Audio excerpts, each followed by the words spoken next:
ایک بزرگ تھے تو ان کی طبیعت بڑی علیل ہو گئی، بیمار ہو گئے، تو اللہ نے آزمائش دی تو کیڑے پڑ گئے وجود میں. ایک کیڑا یہاں سے کھا رہا تھا، اللہ والے بڑے راضی رہتے ہیں اس کی رضا پہ. تو کیڑا یہاں کھا رہا تھا تو نیچے گر گیا، تو بابا جی نے اٹھا کے پھر وہاں رکھ لیا. کہنے لگے جب اس نے تیری ڈیوٹی مجھے کھانے کی لگائی ہے تو میں اس بات پہ راضی ہوں، تو نیچے کیوں گرتا ہے؟ بس ٹھیک ہے کھا، جب اس نے تجھے ڈیوٹی جو تیری لگائی ہے. سالبہ بن عبد الرحمن ایک صحابی تھے، سالبہ غالباً نبی پاک صلی اللہ علیہ وسلم کی خدمت میں آئے. کہنے لگے یا رسول اللہ صلی اللہ علیہ وسلم غربت بڑی ہے، میرے لیے دعا کریں اللہ زیادہ مال دے. تو محبوب صلی اللہ علیہ وسلم نے فرمایا تو جس حال میں اچھا ہے وہ تیرے لیے بہتر ہے، جس میں تو ہے وہی حال تیرے لیے. مشکل ہے نا یہ جواب سننا. کہتے ہیں پیر صاحب فلاں جگہ سے تویز آیا، وہاں تو وارے نے آرے ہو گئے، تو آپ کے ہاں. تو میں کہتا ہوں یہ تویز دینے والا اگر تویز دے کے امیر بناتا ہے تو پہلے خود کیوں نہیں بنتا؟ یہ خود تو 150 کا تویز بیچ رہا ہے، اپنی بیچارے کی حالت یہ ہے. اگر اتنا ہی تویز اس کا چلتا ہوتا تو پہلے 5 ٹیوب پجارو اس کے دروازے پہ کھڑی ہوتی. عجیب چکر ہے اور عجیب جگہ لوگ الجھ گئے، سمجھتے ہی نہیں بات کو. یا رسول اللہ صلی اللہ علیہ وسلم دعا کر دے، تو محبوب نے کیا فرمایا؟ فرمایا تو جس حال میں ہے نا وہ حال تیرے لیے بہتر ہے، اسی میں رہ. کہ نہیں حضور دعا کریں. فرمایا سالبہ تو باز آ جا. حضور دعا کریں. فرمایا تو باز آ جا. 2-3 دفعہ کہا، ضد کی. محبوب نے فرمایا جا پھر اللہ تجھے زیادہ پیسے دے گا. چند بکریاں خریدی، اتنی برکت ہوئی کہ بکریوں کے ریوڑ بن گئے.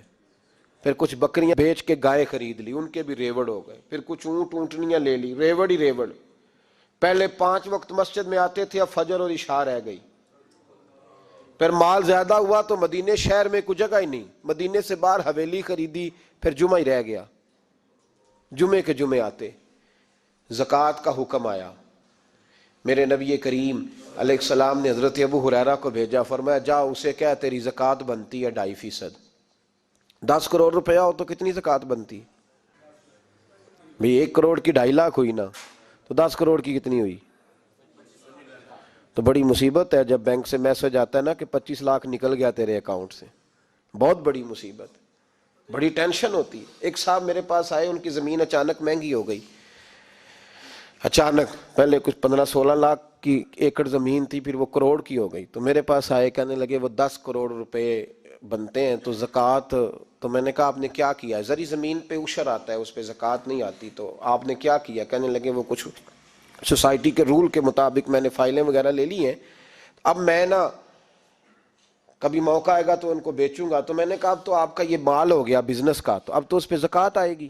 اب 10 کروڑ پہ جب 25 لاکھ سنا تو کہنے لگے فوراً دینی پڑتی ہے کہ تھوڑی تھوڑی سے بھی کام چل جاتا ہے.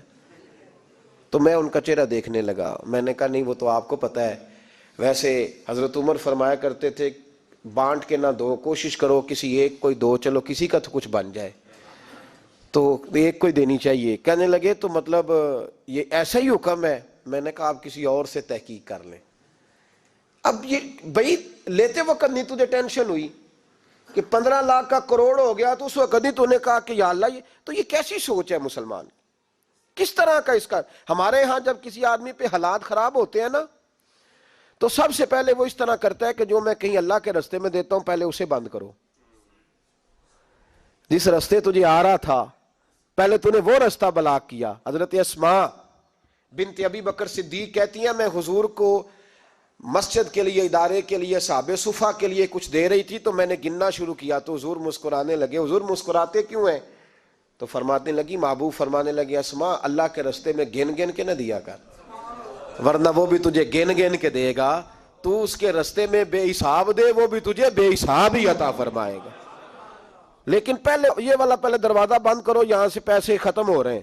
تو اس طرح کرنا بھائی. اس دفعہ سوٹ ذرا گرمیوں والے نہ خرید، لیکن جو تو اللہ کے رستے میں دے رہا ہے اسے دیتا رہے. لیکن ہم اپنا نقصان زیادتی کرتے ہیں اپنے ساتھ. میں نے آپ کو پہلے بھی بتایا تھا پیار کی بولی ہے، پھر بولتا ہوں. ایک بڑے بڑے پیار والے دوست ہیں، ایک دفعہ مجھے کہنے لگے کہ آپ کئی دفعہ اعلان کرتے ہیں تو مجھے اچھا نہیں لگتا، اور آپ ادارہ بھی بہت زیادہ بننے والا ہے، بڑی چیزیں میں دیکھتا ہوں جو ہوں تو بڑا نظام اچھا ہو جائے. آپ دعا کریں اللہ مجھے پیسے دے تو میں بڑے سارے خرچ کروں گا اس کے رستے میں. تو میں نے کہا یا اللہ اسے 10 کروڑ دے، یہ 9.5 کروڑ تیرے رستے میں دے دے گا۔ تو چپ کر گیا، جس طرح آپ نہیں کر گئے سارے، چپ کر گیا وہ بھی۔ اس نے کہا جی نہیں جی انشاءاللہ کریں گے۔ اور میں کیا پلے آجے تے دعا پہ ہی ہوندی آ، ابھی تو وہ آئیں گے تو تب دیکھی جائے گی، تو یہیں اڑ گیا ہے۔ یعنی 9.5 کروڑ اللہ کے رستے میں خرچ کرنے کی دعا پہ بھی آمین کوئی نہیں کہتا کہ چلو آمین ہی کہہ دیں۔ تو میں کہا تینوں تے 50 لاکھ بچدا سی پیا، لیکن تو اس سودے پہ تیار۔ جب یہ سوچ ہوتی ہے، یہ غلط سوچ ہے، یہ بات تو اگرچہ مسکرانے والی لیکن یہ سوچ صحیح نہیں۔ حضرت عثمان غنی رضی اللہ تعالیٰ عنہ کہتے ہیں جس وقت نبی پاک صلی اللہ علیہ وسلم نے اعلان کیا نا جنگ کے موقع پر کہ 800 سپاہیوں کا خرچہ چاہیے، کہتے ہیں میرے پاس 600 کا تھا۔ یہاں ایک روایت میں حضور نے 1000 کا اعلان کیا تو میرے پاس 800 کا تھا۔ جب 2-3 دفعہ نبی پاک نے اعلان کیا تو کہتے ہیں میں نے کھڑے ہو کے کہا یا رسول اللہ پورا 800 میری طرف سے۔ کہتے ہیں میں نے 200 سپاہی کا خرچہ ادھار اٹھایا، لیکن پورے 2 مہینے نہیں گزرے تھے، رب کریم نے مجھے کئی گنا کر کے پیسے واپس عطا فرما دی۔ پر بات تو یہ ہے کہ تیری وہاں لو لگی ہو، تو تجارت کرتا ہے ان لوگوں کے ساتھ جو کیا دے سکتے۔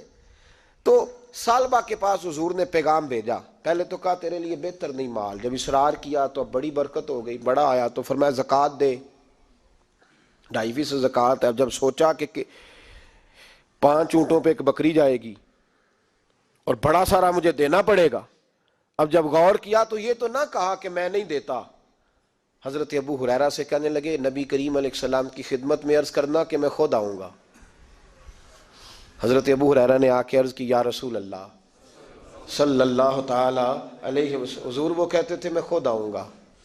تو کہتے ہیں محبوب نے ٹھنڈی سانس لی، فرمایا اسے کہا تھا کہ تیرے لیے مال بہتر نہیں، اب ہلاک ہو گیا، ہائے افسوس ہلاک ہو گیا۔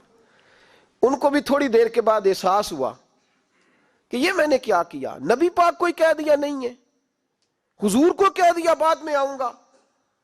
اب دوڑے آئے، عرض کی حضور میں سارا کچھ لے کے آیا ہوں، قبول کر لیں۔ محبوب نے فرمایا گویا بلال حبشی کی خشک کھجور بھی قبول ہے، اور صہیب رومی ایک اٹی بان کی لائے تو وہ بھی قبول ہے، اور عمار بن یاسر اور مصعب بن عمیر اگر 2 دینار دے جائیں اور کوئی پرانا جوڑا کسی سپاہی کے لیے چھوڑ جائے تو وہ بھی قبول ہے، لیکن تو اپنا لاکھوں لے کے چلا جا، تیرا کوئی نہیں قبول، معاف کر دیں۔ فرمایا جا معاف کیا، پر پیسے لے کے نہ آنا۔ اگلے سال پھر آئے، بندے ہوئے ہاتھ ہیں، محبوبہ میں دولت کا کیا کروں گا، آگ لگانی ہے، قبول کر لیں۔ فرمایا تو لے جا، تیرا نہیں قبول، گرا جو ان کی نگاہ سے وہ سنبھل نہیں سکتا۔ حضور نے وصال ظاہری کیا تو جناب صدیق اکبر کے پاس آئے، لاکھوں کا مال، ابو بکر قبول کر لو۔ تو جناب صدیق اکبر کہنے لگے اس کا کر لوں جس کا نبی نے نہیں کیا، چل جا کوئی نہیں چاہیے۔ حضرت عمر کے زمانے میں قحط پڑ گیا، بارشیں نہیں ہوتی، غلہ نہیں ملتا، حالات خراب ہیں، مالی طور پہ بحران آ گیا، غربتیں، مجبوریاں، تکلیفیں، آ کے روئے، عمر میرا قبول کر لو، مجھے معافی تو مل گئی تھی نا۔ فرمایا معافی اپنی جگہ پہ، پر جس کا مصطفیٰ نے قبول نہیں کیا۔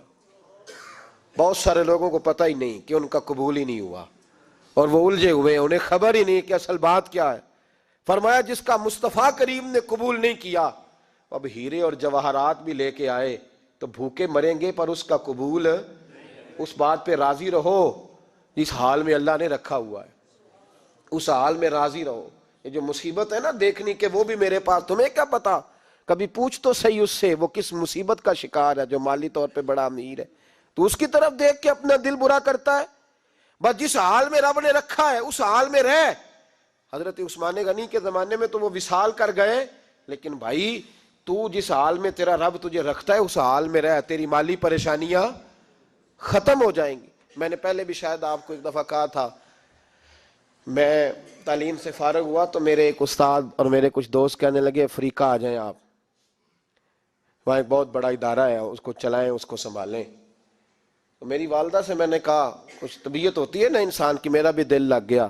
میری اماں پڑھی نہیں تھی لیکن اللہ نے دانائی بڑی عطا فرمائی تھی، حکمت بڑی تھی، سیانی بڑی تھی۔ تو میں نے کہا اماں جی وہ مجھے ساؤتھ افریقہ کی دعوت ہو رہی ہے تو آپ کیا کہتی ہیں؟ تو اٹھ کے میرے پاس آ گئیں اور مجھے انہوں نے اپنے بازوؤں میں لے لیا، پھر میرا ماتھا چوما، کہنے لگی پتر میں تے وال بھی نہ پوٹ کے دیوا کسی نے، ہم نے دولت کا کیا کرنا ہے، تو اللہ کا نام لے کے کہیں بیٹھ جا، رب کریم رونقیں لگا دے گا، خیر ہو جائے۔ تو میرے بھائی یاد رکھیں ان چیزوں سے تھوڑا سا دیکھیں نا، قناعت کریں، جو اللہ نے دیا اس پہ راضی ہو جائیں، اللہ بڑا مہربان ہے، وہ آسانیاں کر دیا کرتا ہے۔